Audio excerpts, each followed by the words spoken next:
Hello, it's Monica from Crafting with Klej, and I hope you have absolutely wonderful day. In today's video, I'm going to show you how to create your own birthday cake pop-up gatefold card. If you like it, I'm going to show you step by step how to create it, and it is super simple. For today's card, I'm going to use for a celebration scrapbooking paper from Lexi Design. It is a Polish brand, and in the description down below, I left the links to as many products as I could I use in today's video, so you can check them out. This collection has lots of elements to fussy cut for lots of different occasions, but also sentiments included here. But the color palette is very unique, so I thought let's create a very unique fancy fold for today's project. So that was the idea when I saw this color palette. I thought let's give it a go, right? And as it is with lots of elements to fussy cut, especially for birthday, I thought let's create a birthday pop-up element, which is super easy to create. First, we need 12 by 6 inches cut base, and I've got my scoring board, and I'm going to score it at 3 inches on both sides. And this way we're going to have a nice gatefold card. Super quick and simple, right? So it's always a good idea to burnish all those score lines, and it will be time to start decorating the card, because before we create that birthday pop-up element, we have to decorate the front and the inside of the card. And as you can see, there is lots of space, so I decided to use those two design papers, and I'm going to create my mats and layers, and here you can see the names of them, so if you're interested you can get those. All the links in the description down below. So here are the panels, and this one is 2 3/4 by 7 3/4. To add a little bit more color and interest, I'm going to use Kitsch Flamingo Distress Oxide ink, and I will do it on all the panels I create, because I really want all my elements to match beautifully. Have you ever created a birthday card with a cake? Please let me know in the comments down below. If you've never ever created a birthday cake pop-up element, I really hope you'll give it a go, because it was so much fun to create. To assemble all those elements together, I'm using my one and only liquid glue, magic glue, because I do have time to maneuver the elements if I need to make adjustments. Super quick and simple. Now it is time to decorate the inside of the card, and here are all my panels. So this one is 5 3/4 by 5 3/4, and all the measurements here are in inches. However, you can adjust them if you want. That will be perfectly fine if you want to use it in a different envelope. But this card folds flat, which is super cool. And that's what I really like about fancy folds. They look very unusual, but when you put them in the envelope, everything hides. And I really like the surprise on the recipient's face when they open those cards. And again, I'm going to use my Distress Oxide ink in Kitsch Flamingo color and my ink blending tool. When these elements are ready and adhered on all the panels, it will be time to create that birthday cake. And I wonder, how many layers do you like on your birthday cakes? I usually have one, but for this one I decided to have 3, because I think that's what usually happens with wedding cakes as well. So if you want, you can use that type of card for wedding cards as well, and that will be perfectly fine. So it will be time to create all those elements, and I've got my scoring board, and the first panel is 3 inches by 6.5, and I'm going to score it at 1/2 inch, 1 inch, and then do exactly the same on the other side, 1/2 inch and 1 inch, and that will give me that pop-up element.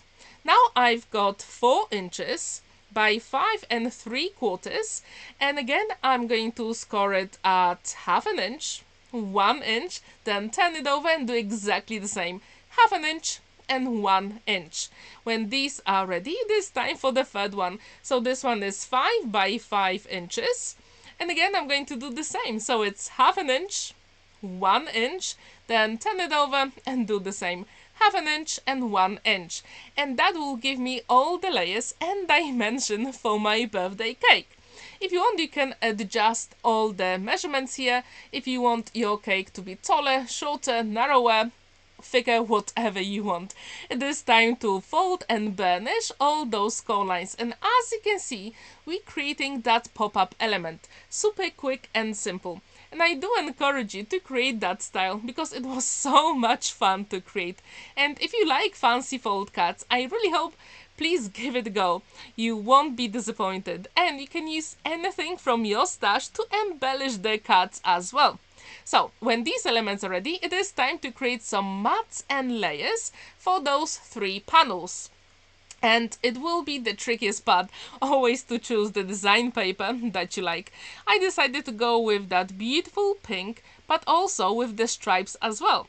So I thought that would be a nice combo for the cake. So I've got all my mats and layers, and as you can see, they will match here.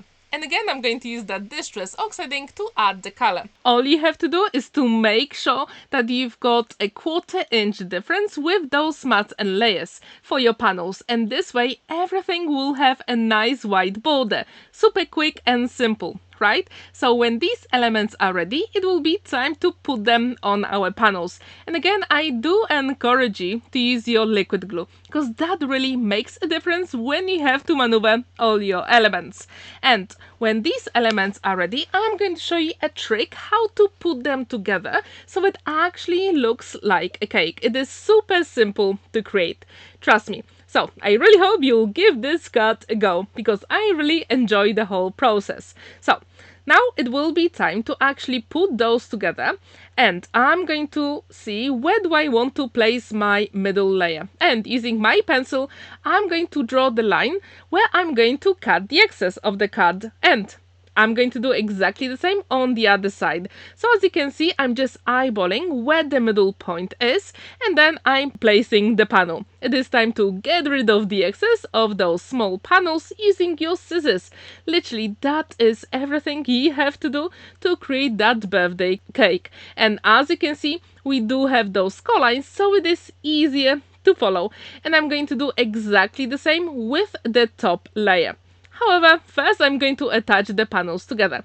It's always a good idea to line them up properly. So as you can see, I'm just making sure everything is lined properly, and I'm going to do exactly the same on the inside here. So as you can see, we already have some nice dimension, and what's really good about this card, it folds flat, and I absolutely love it.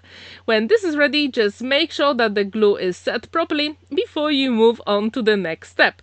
So with the top layer, I'm going to do the same. So I'm going to eyeball it where the middle point is, and then you probably can't see it on the video, but in real life I can see where the middle layer is finishing, so I can make those marks, cut the excess off, and I'm going to do exactly the same at the top. Super quick and simple. And then you just have to adhere all the panels together and then put them on a card. As simple as it is. So if you've never ever created a birthday cake pop-up card, please give it a go. And tell me in the comments if you want to create a birthday card or maybe wedding card, because that will be cool as well. So it is time to assemble them and to put them inside of the card. And I'm going to show you exactly where to put it so everything is lined up properly. And what I really like about this card, because when you fold it flat, you can't even see there is something inside, because sometimes when you create those pop-up elements, they are slightly too big, so you can see the excess coming through the middle of your card. And we don't want that, right? So you can use my measurements or you can adjust them to fit your card size. Now, when this is ready, as you can see, the liquid glue is your best friend at this point. So we do have that nice dimension, and it is time to open our gatefold card and adhere the cake inside. And now you have to make sure that it lines properly with that 5 3/4 at the very bottom. So that's exactly what I'm doing here. I'm just lining it up. As you can see, I'm just holding it for a couple of seconds just to make sure the cake is adhered properly. And I'm going to put the glue on the inside here, and then you have to stretch it and fold it, and again you just have to be patient at this point, and then you can decorate the card the way you want. We've got that beautiful birthday cake element, and it is time to choose some elements to fussy cut. First I decided to add beautiful candles from the whole collection. I really like it, but that cluster of those animal friends, I thought that would be perfect for embellishing the cake. So I thought that's why my cake is actually 5 inches wide. And I also did some bunting, and it will be time to assemble the elements together. I really like that, because when you decorate your panels and elements, that would really makes your cards very special. Have you ever heard about Lexi Design or Laserowe, the Polish brand? If you haven't, they've got a massive variety of beautiful design papers and also chipboards that I'm going to use here, and I'm going to show you which one are there. And what's really good about those chipboards, you can use whatever you want to add the color, and I'm going to show you my trick. It is time to add some balloons on the card, and I think they just work so well, especially for that birthday cake pop-up Gatefold card. Also, I couldn't resist and I had to add those presents. If you look very closely, the present on the left matches the present on the cake, and the same with the one on the right. I really wanted to have some nice balance. That's why I decided to use exactly the same from the collection. It is time to add some string to the balloons and also to the presents. As you can see, the card folds flat beautifully and you cannot see anything that's inside. I really like it, and at this point, as it is a gatefold card, we have to create a belly band, and I thought, what else can I add to make it even more special? So first I'm going to use that beautiful design paper, again the same as I used to decorate the card to create that belly band, but also I'm going to use another one to create a rosette, which is super simple, and I'm going to show you how to do it. So I'm going to use my scoring board and I'm going to score at every single 5 mil all the way. At this point, you just have to be very patient and hold the paper on the left hand side, because it tends to move, especially when you create those small scoring lines. And then you just have to fold them like a fan and attach together. So you don't need any very special dies to create your own rosette. So I do encourage you, use what you've got. You probably have some 12 by 12 inches card or beautiful design papers that would be perfect to create your own rosettes for gatefold cards. When this is ready, it will be time to, as you can see, already folded it, so you don't have to watch me to do it. It will be time to assemble it, so I'm going to put a tiny bit of liquid glue, but first I'm going to create 2 circles. And at this point, of course, I don't have small circle nesting dies, so I need to use something round. And in this case, that embossing powder was just perfect. So I'm going to cut those circles with my scissors. They don't have to be perfect. It doesn't really matter. All they have to do is to literally hold your rosette together. So one will go at the front and one at the back, because that is the easiest way to create a rosette. Have you ever created one? Please let me know in the comments down below. Did you use any cutting dies, or maybe did you create it yourself? I'm very curious. So it is time to hold it with your one hand and then put the circle underneath with lots of glue. Then hold it for a couple of seconds until the glue sets, and I'm going to apply the glue at the top and add that circle. And at this point I thought, I really like it, but is there a way I can make sure that it matches the whole card? So I'm going to use that beautiful distress Oxide ink in Kitsch Flamingo just to add a little bit of color. So I really like it because all the elements will match on my card.